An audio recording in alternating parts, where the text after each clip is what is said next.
a síndrome, ela surge do nada na família. Então, você não tem um histórico que te sinalize que algo vai aparecer. Então, na nossa família não havia nenhum caso anterior, simplesmente surgiu o Pedro. Existem estudos que dizem que depois que surge o primeiro caso na família, você consegue identificar mais 6, 7 casos em volta, né? Primos ou tios, ou enfim, algumas gerações anteriores, você começa daí a conectar algum tipo de dificuldade, enfim. Mas no nosso caso, nós não tínhamos nenhum histórico que sinalizasse que o Pedro poderia vir com a síndrome do X frágil. Então isso é importante também, porque muito provavelmente, às vezes, as famílias não estão esperando e não consideram essa possibilidade. O que mudou depois que nós descobrimos é que, como eu sempre comento, a família toda se uniu, toda. Então, assim, a partir desse momento, foi como se por um lado nós soubéssemos que ele tinha uma síndrome, então nós teríamos que levar isso em conta. Por outro, houve uma disposição muito grande de fazer com que o Pedro se desenvolvesse e fizesse tudo o que ele poderia fazer como qualquer outra criança. Então, esse foi um marco muito importante para o desenvolvimento do Pedro. Foi o envolvimento de toda a família. Então, isso que vocês veem hoje, dos primos, de sair com ele, de fazer atividades, eu olhando agora as fotos, isso acontece desde sempre, desde que ele era criança.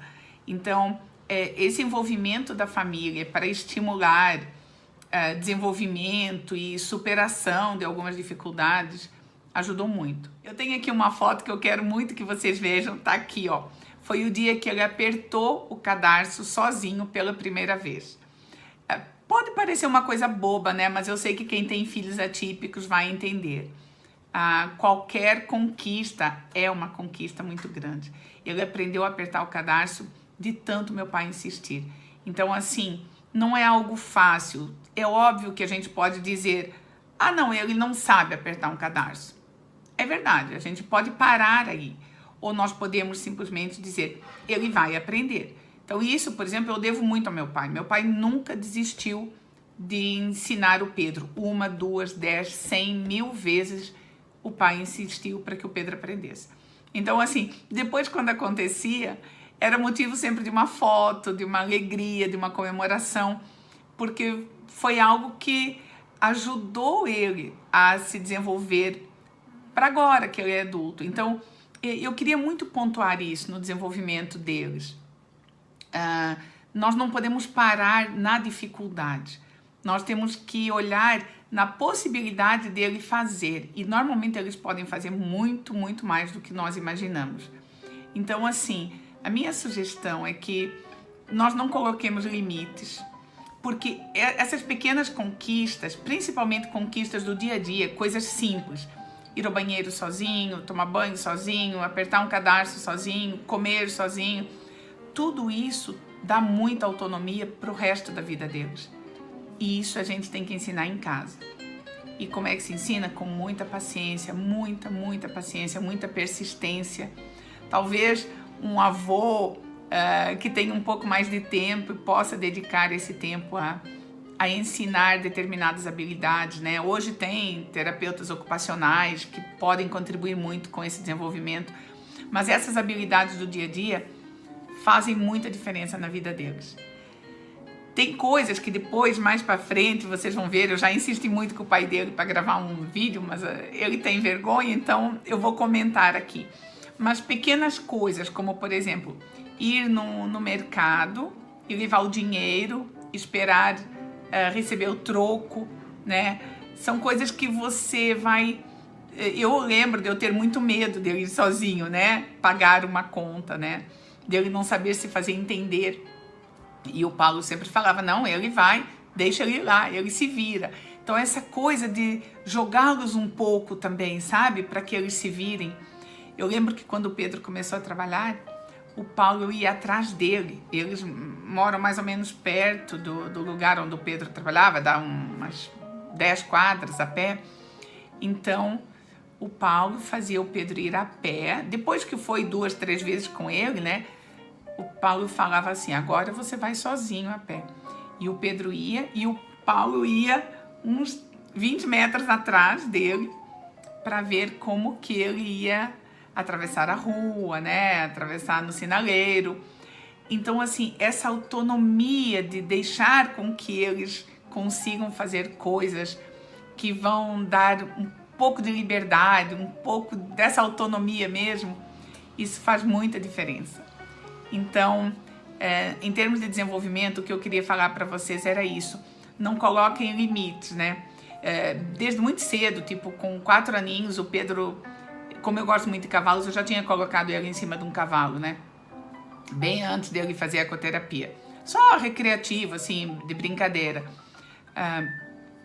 São experiências. Então, quanto mais experiências eles vivenciarem, quanto mais sensações e mais isso vai contribuir com o desenvolvimento deles, né? Ir para uma praia, sentar, brincar com a areia, brincar com a água, ir numa piscina, fazer com que eles vivenciem experiências novas. Tudo isso ajuda muito. E daí, com isso, vocês vão descobrindo quais são as habilidades que eles vão tendo. Por exemplo, o Pedro, com 7 aninhos, ganhou uns patins. Na época, era moda ganhar patins e tal. E ele teve muita facilidade. Ele teve muito equilíbrio de andar de patins. Olha que coisa, né? Ele não tem habilidade, talvez, para outras atividades, mas o equilíbrio ele tem.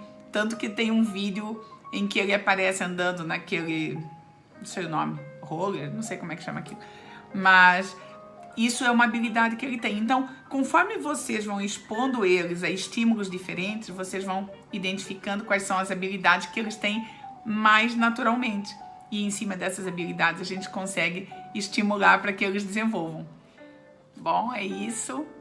Eu espero ter contribuído de alguma forma para que vocês consigam não ficar procurando coisas onde não existem também, né? Mas que eventualmente, se vocês virem que algo pode sair um pouco fora do que é um padrão típico, né? Muitas vezes nós temos sobrinhos, temos filhos, netos, pessoas muito próximas a nós, que às vezes a própria família mais próxima não consegue, talvez, enxergar, né? Como eu também demorei para ver. E não há dúvida que quanto mais cedo a gente identificar, mais cedo nós começamos a estimular o desenvolvimento deles. Então, esse desenvolvimento é algo que leva tempo, que exige muita paciência, que exige muita persistência. E eu já falei isso outras vezes, mas assim, o Pedro é o que é graças à família, graças ao Paulo, à Márcia, aos primos, aos tios, aos avós, a todas as pessoas que fizeram da vida deles se dedicarem ao Pedro, sabe? Então, eu sozinha não teria feito nada, não teria conseguido chegar onde o Pedro chegou. Então, é uma bênção a gente ter uma criança especial em casa. Não é fácil, não estou aqui romantizando não, porque não é fácil, eu já chorei muitas vezes, mas em compensação tem tanto afeto e eles nos tornam pessoas tão melhores que eu só posso dizer que eu sou extremamente feliz por ser mãe do Pedro e extremamente grata à família que nós temos e o quanto que eles contribuíram com o desenvolvimento do Pedro. Tá bem? Acho que era isso. Se precisarem de alguma coisa, alguma dúvida que eu possa ajudar, apesar de, como eu comentei, cada caso é um caso, mas eu tô aqui à disposição. Tá certo? Tchau, tchau, até a próxima.